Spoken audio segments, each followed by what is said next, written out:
Hi, I'm Kerrie Penney, and on this episode of Secret Heart Broadcasting, I'm speaking with Susan Wismer, poet, wise woman, world traveler, mother, grandmother. She's turning 74 and has just published her first book of poetry. If you are interested in a conversation about courage and forgiveness and learning to be who you are meant to be in the world, then this episode is for you. Hello and welcome to Secret Heart Broadcasting. I'm Kerrie Penney, and on this episode, I am very excited to talk to poet, activist, wise woman Susan Wismer from her home on the edge of Georgian Bay in Ontario. So through the miracle of modern technology, Susan's been able to dial in. We'll be able to hear you and we'll be able to see you. And I am so excited to speak with you. So if I may, Susan, who will be turning 74 this year, has just published her first full volume of poetry, Hag Dances, first book, and a collaboration that came out earlier this year, Hand Shadows, from Wintergreen Press. Anyway, Susan has had this amazing life, or what little I know of your life sounds amazing and rich and full and true. And I guess I just want to start. I mean, my biggest question for you, Susan Wismer, is tell me everything you know about life. You've just had this rich, rich life, and you continue to be strong and vital and creative. And anyway, I'm thrilled you're here. Welcome. Well, thank you so much. And it's a delight to be here. Everything I know about life. Well, on one hand, there's quite a lot. On the other hand, there's not very much. One of the reasons I'm really happy to be here with Secret Heart Broadcasting is because it is so much about the heart, learning to live. And, that's where courage comes from. So I think in my relatively long life, one of the main things I've learned is courage, is just to have heart and not to let anything take me away, turn me away from a heartful approach to life. And of course, I'm not always successful, but that's the through line. That's where I try to go. That's where I try to be. I love that, courage and heart. And of course, core, the heart, courage, it's all related.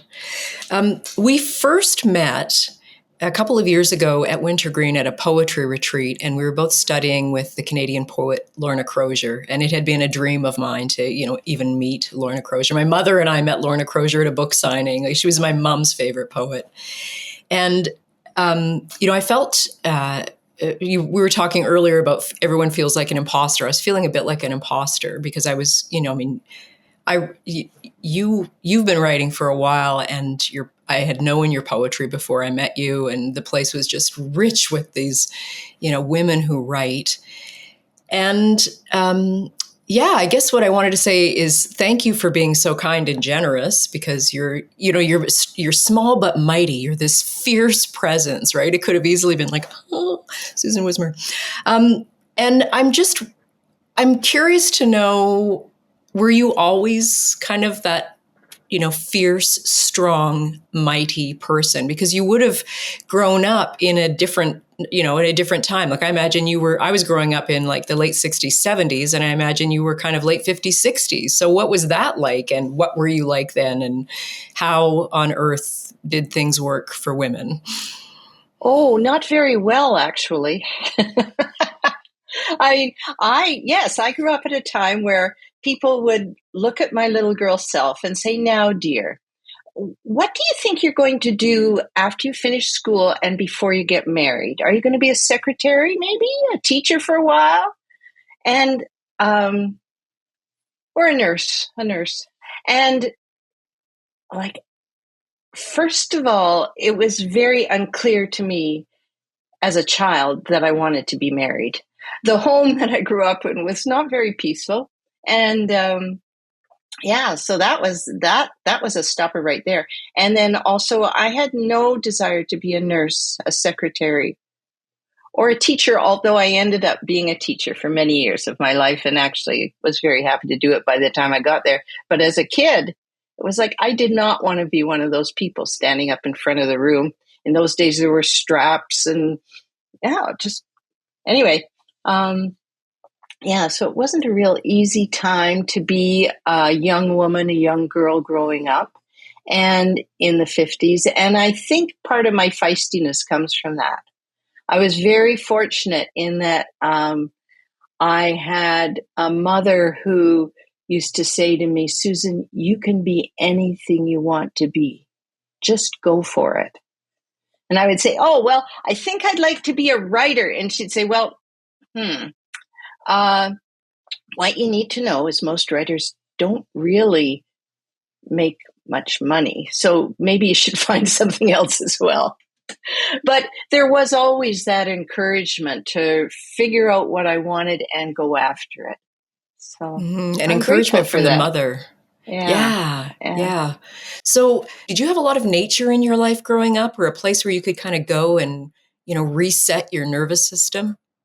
Yeah. I think, because like many kids growing up in the 50s, um, there was a lot of what we call now post-traumatic stress in our house. After the war, people were very wounded, many people, and including in particular my father. And so my refuge was being outdoors. I grew up in a little town, and it was at a time where you would leave home as a kid and you could wander in the summer, you could wander everywhere unless you had to be home for chores. And the thing was, when the streetlights came on, you better be home.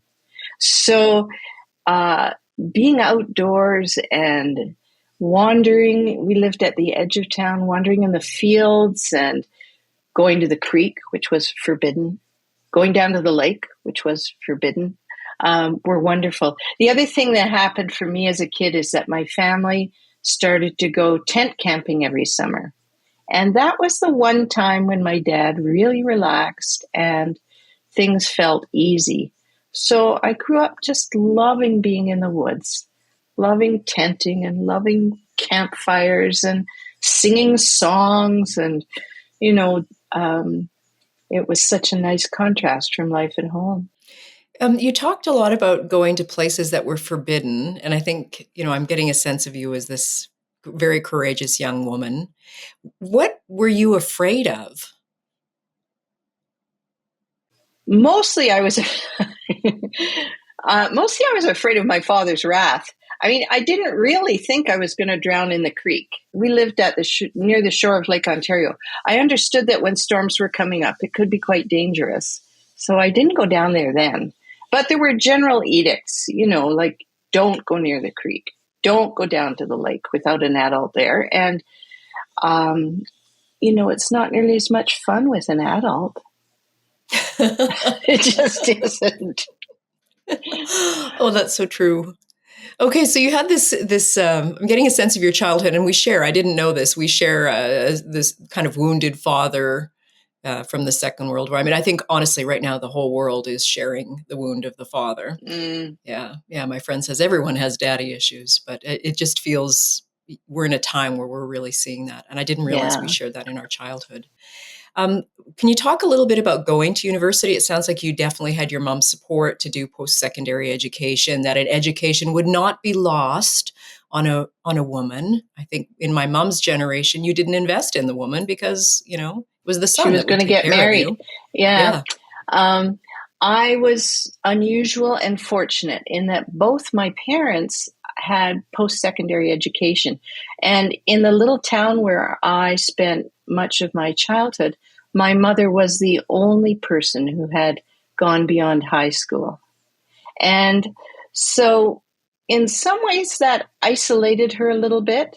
When I was a teenager, we moved back to Toronto, and she immediately joined the University Women's Book Club and was able to engage in some of the things of the mind that she had not had access to for many years. But there was always a belief that education was really important and a way to live into a much bigger world and to know how to navigate through it. So I grew up with a very strong ethic around education. And the other thing that happened was when one day I came home from high school, which I hated, and wanted to quit. And in those days, there was work. There was work. I could have quit and got a job. And my mother burst into tears. And she said, you know, I never really found my people until I went to university. And I understood what she was talking about. And that made obviously a big impression on me. Because here I am, nearly 74, and that probably happened when I was 15. So what did you decide to study and where? And, tell me a bit about that.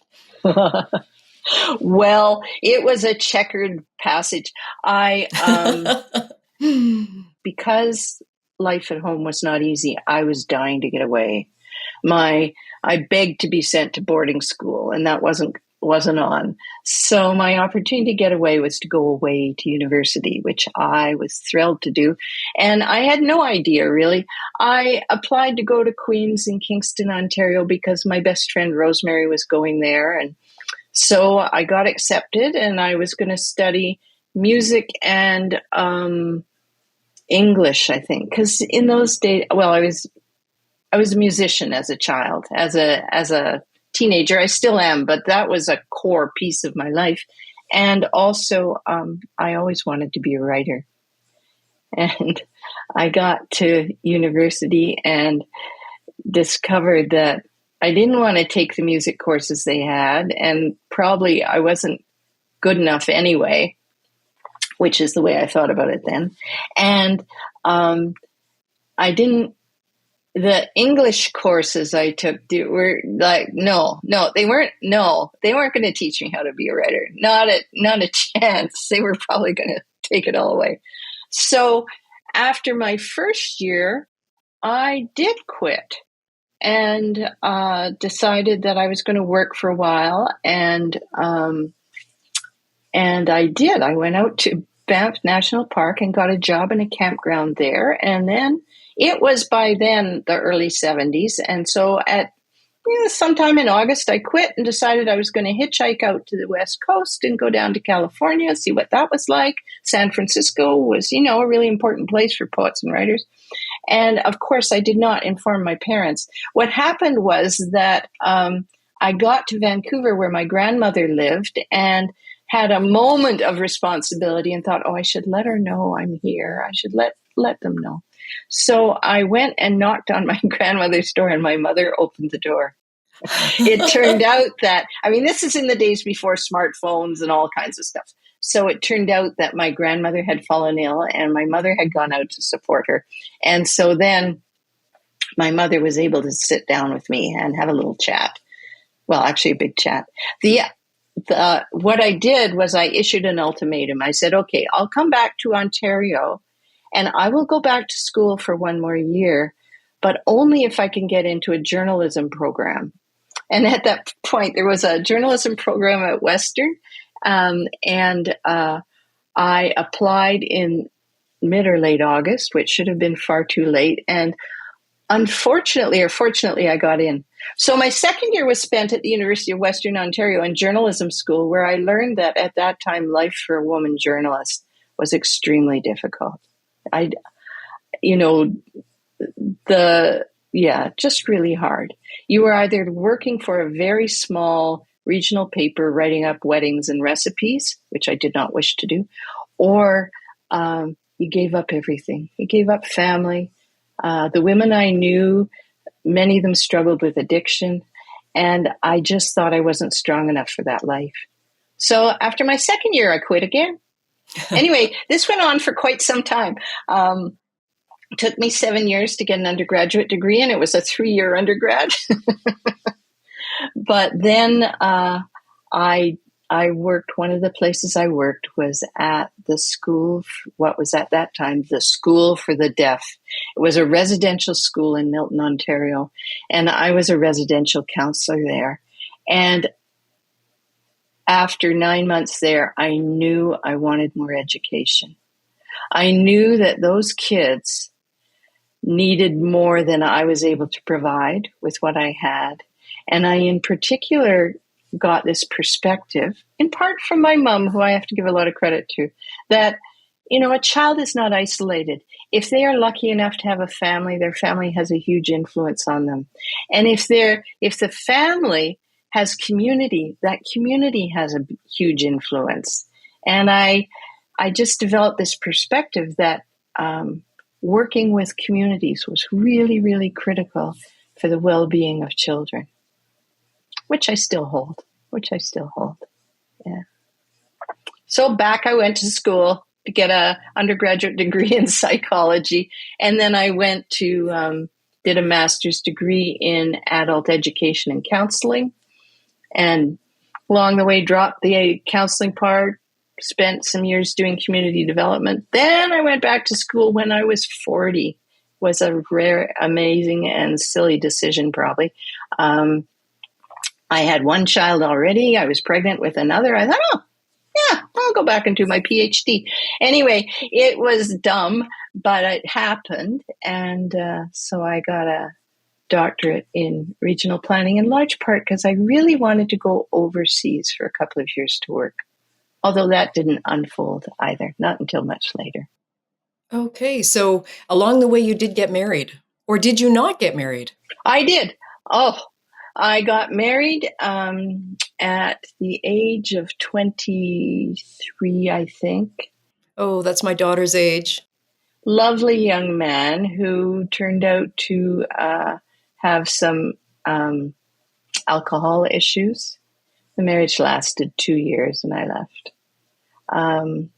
And that was part of my own education. My dad had alcohol problems, and I just realized I didn't have what it takes to live with a partner who has had a drinking problem. Not at that point. And I don't know. Yeah. At some point in this story, then you've got 2 young children, and you're going back to school to become Dr. Susan Wismer. Yes. Well, after I separated from my youthful, unfortunate marriage, I had a number of years on my own, and then I got together with my children's father, David, and he and I were self-employed, working with doing various forms of community development work, social and community-based economic development planning, and a variety of things. And we had a couple kids, and that was good until it just seemed like we were going in very different directions. So at a certain point, we separated. So you've had this ability to, because I know I can speak for myself, I guess, best of all. I hang on to things for too long. I hang on to relationships. I hang on to objects. And you seem to have this ability to realize this is not working and gently lay it down.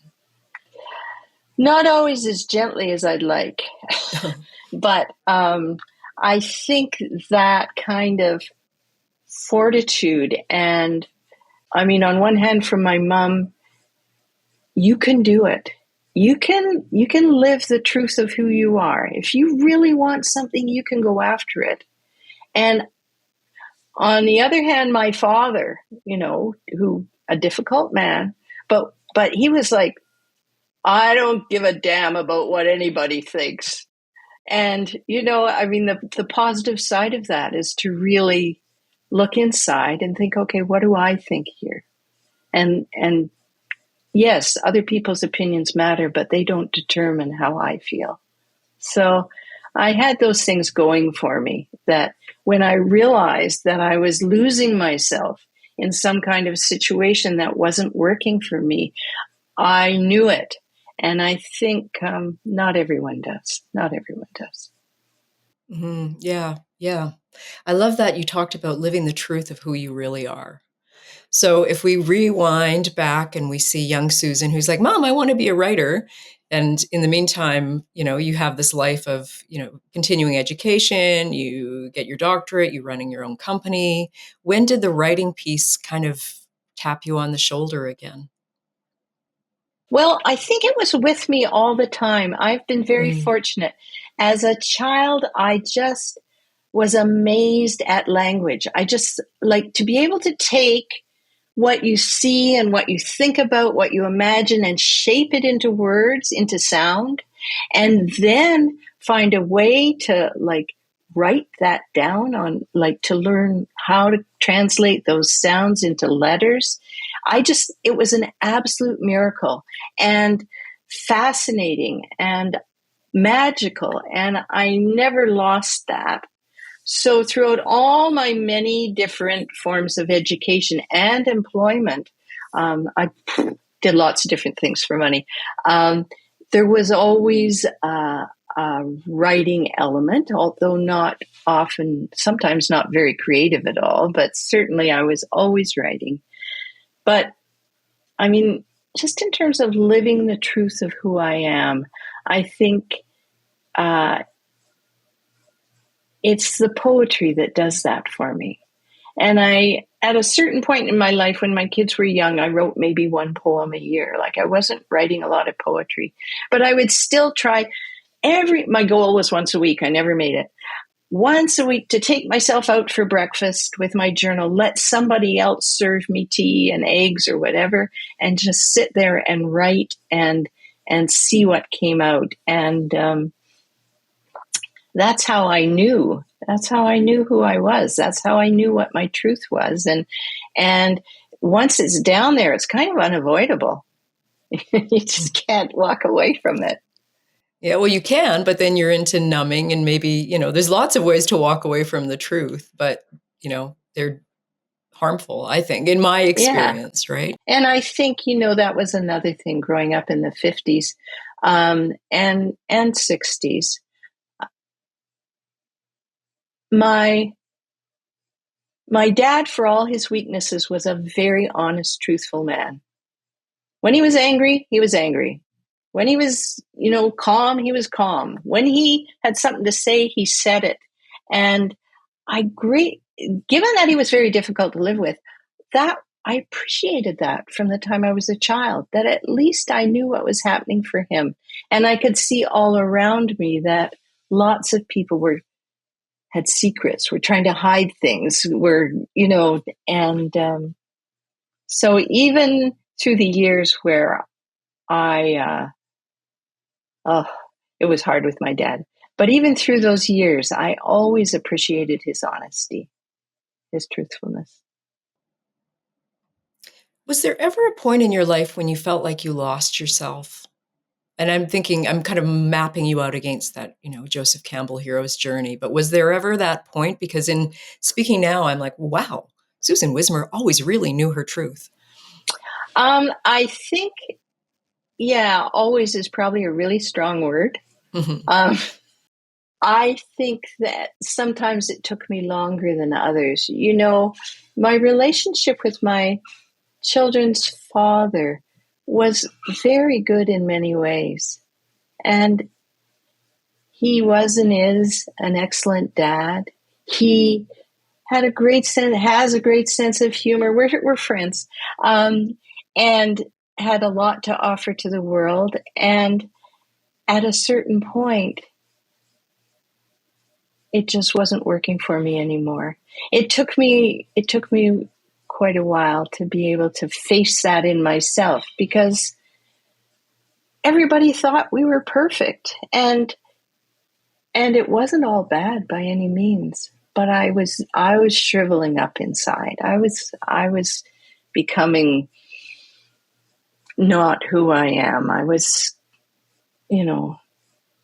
prone to depression and misery, and so I had to do something about that. And, having kids, as you probably know, does really help you to face the truth about yourself.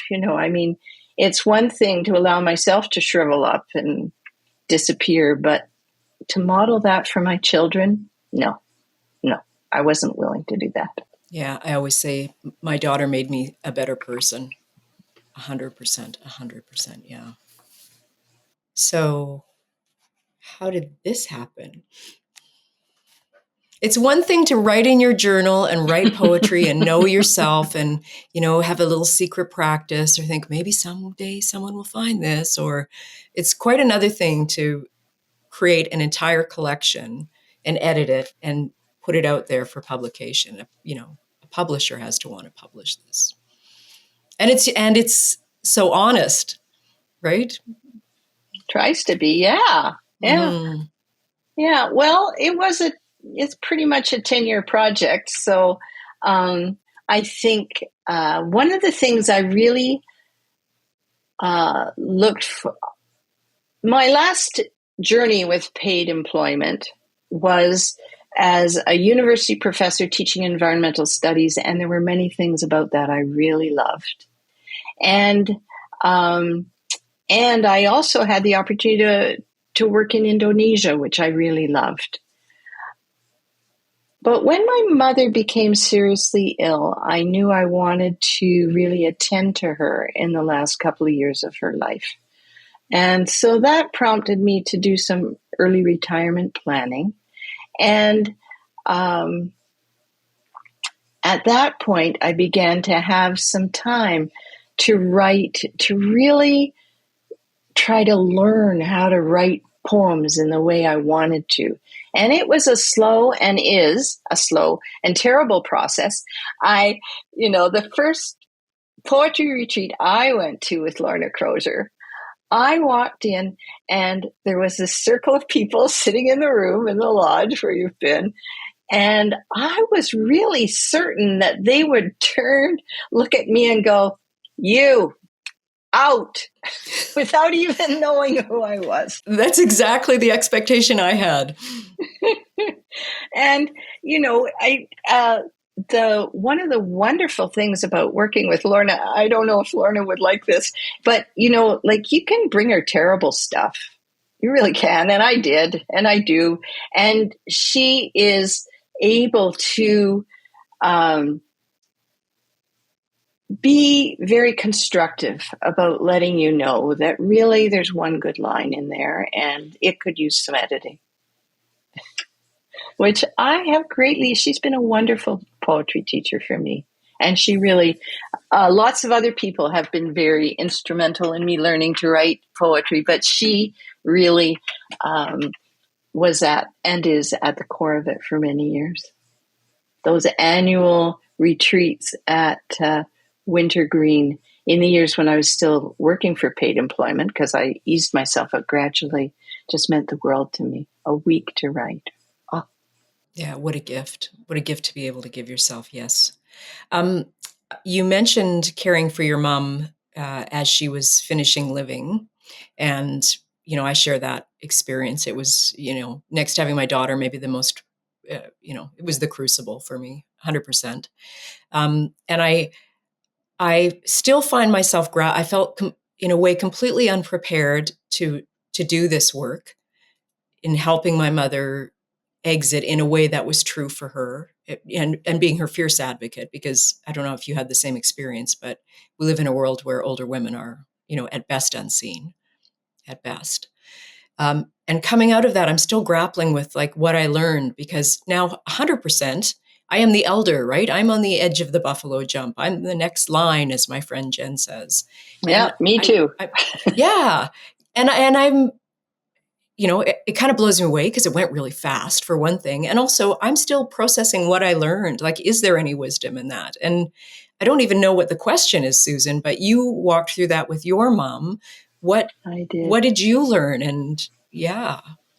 I learned a lot about forgiveness and compassion and kindness.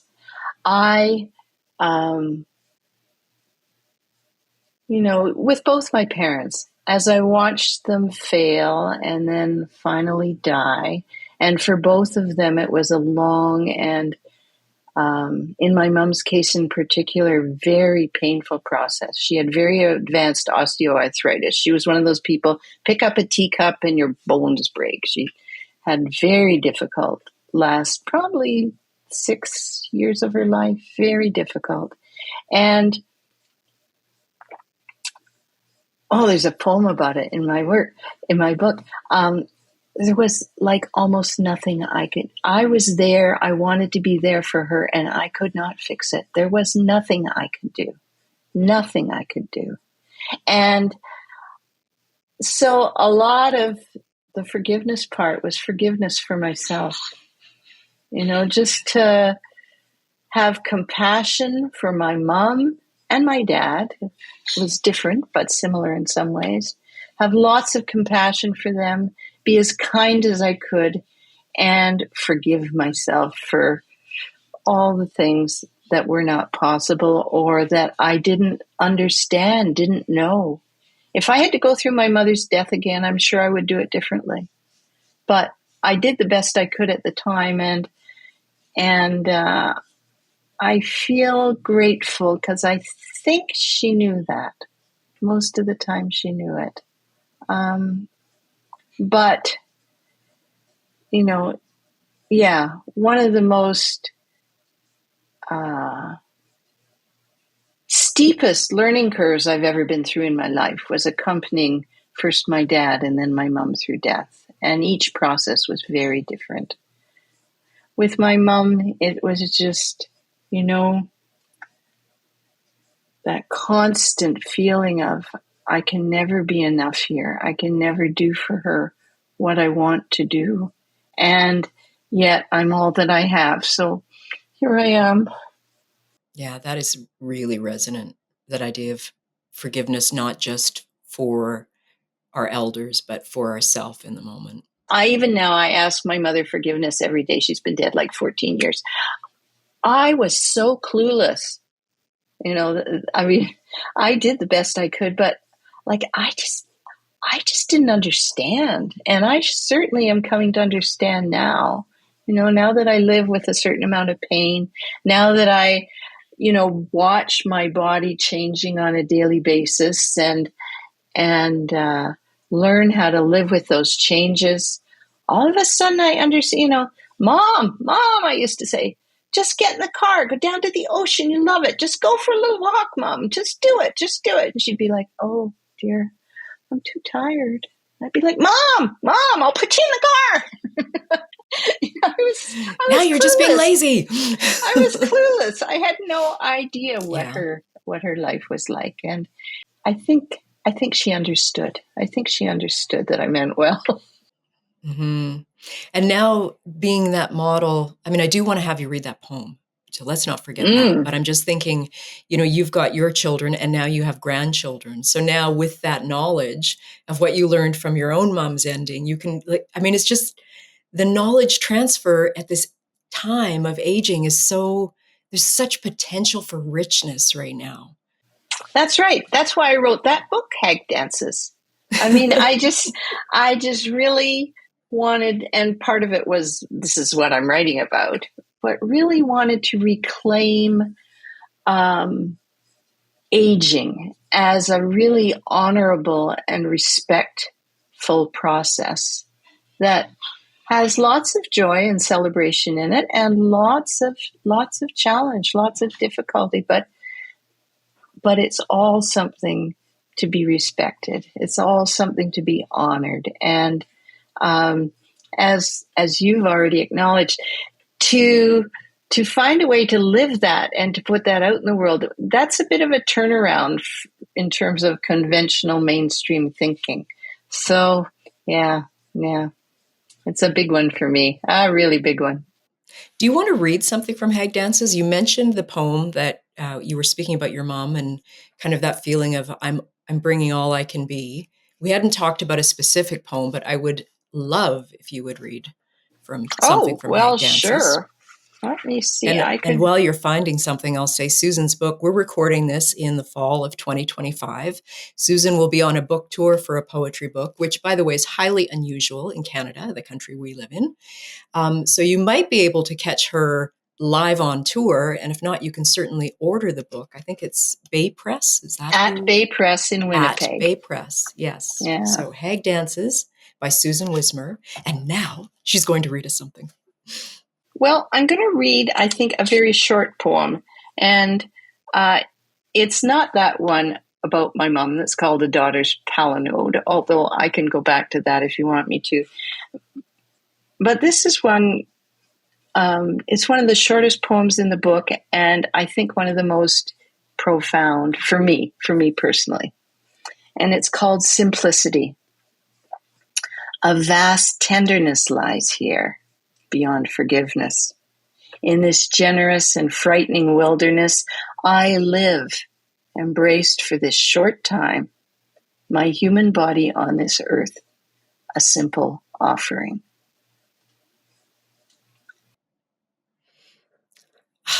And this is why I love poetry, right? Rich, dense, powerful. I could read that 3 or 4 times and sit Yeah, with I whatever think, energy that's you coming know, out. That's the power of words, right? The intention, like it's so important to be intentional with our words. I realize that as I get older, not to waste them, not to, yeah. And, yeah. I mean, this is really part of its importance to me is that forgiveness is not always easy. When people have wounded us, or when we look at some of the things going on in the world, you know, people doing things that make no sense at all and that are bound to harm them and others, forgiveness can be difficult. I think the journey through forgiveness is well worthwhile, no matter how hard it is, because of that vast place of tenderness that lies on the other side of it. Oh, I'm so glad I met you. Thank you. Thank you, Wintergreen and Lorna Crozier. Um, One of the questions I like to ask people is books that you love or that have influenced you. And I don't know if you have any you want to recommend, but I'm always very curious about what people are reading and why. Well, I am an avid reader, so I'm always reading. I have been influenced by so many books, but 3 recent books. One is Robert Macfarlane. He's a British writer, and if you haven't seen his book Lost Words, it's a book that I think should be on the bookshelf of every poet. It's an amazing book, and he collaborated with a woman artist whose name escapes me at the moment to write this incredibly beautiful, large format book of words that were being left out of the British dictionary for kids. His recent book that I just finished reading, though, is called Is a River Alive? And it is just classic Robert Macfarlane. He writes like these great, big, fat books that are just one long prose poem. I mean, his writing is magnificent, and his topic is the environment, which is something I'm very passionate about. So that's nonfiction book I've read recently. In fiction, I've recently read a book called We're All Fine Here, put out by Anansi Press in Toronto, and authored by a woman whose name is, I think, Irene Tushabi. I don't know that I pronounced it properly. She's a Ugandan Canadian writer, and she has written this lovely novel, which is about, well, on one hand, it's a coming of age story about a young girl who discovers that her older sister is queer, is a lesbian in a country where that is strictly forbidden.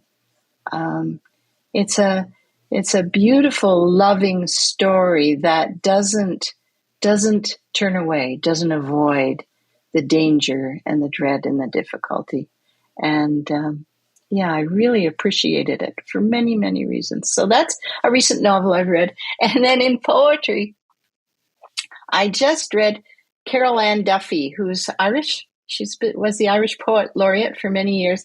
And her book, The World's Wife, which is one of the most witty, smart, wise, feminist tracts I've ever read. It's hilariously funny. And she just pokes a sword through the way women are treated when they are treated poorly. And by taking all these traditional heroes of fairy tales and myth and writing from the point of view of a woman in their life, it's a great read. I just have to tell you. Okay, well, those are three fantastic reads. We'll post more about those later online if you're following Secret Heart Broadcasting. I don't know if there's anything else. Did you want to talk about anything else? I feel very, yeah, I feel wiser talking to you, Susan. Well, that would be lovely. Mm-hmm. I think we can all use wisdom, and if I am able to spark even a little bit of that in anyone, I'm very happy. It's a great compliment too. What would I like to leave with people? A couple of things. One of them is about fear. I think, I, like many other people, am very distressed about the state of the world right now. I go every Saturday morning from 10 to 11 that I can and stand on front of City Hall in Collingwood, where I live, with a great big wooden sign that says peace. And I stand there for an hour because I think what's going on in the Ukraine and in Gaza is just unacceptable. And yet I have to accept it. It's going on.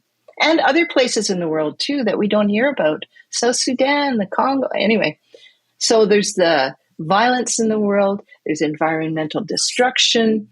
And then there's all the ups and downs of our own small lives. In that context, it's easy to be pretty scared and feel pretty powerless. And a thing that I want to leave with people is just this idea that, fear is a very natural response, but fear is always about the past or the future. It's never about right now.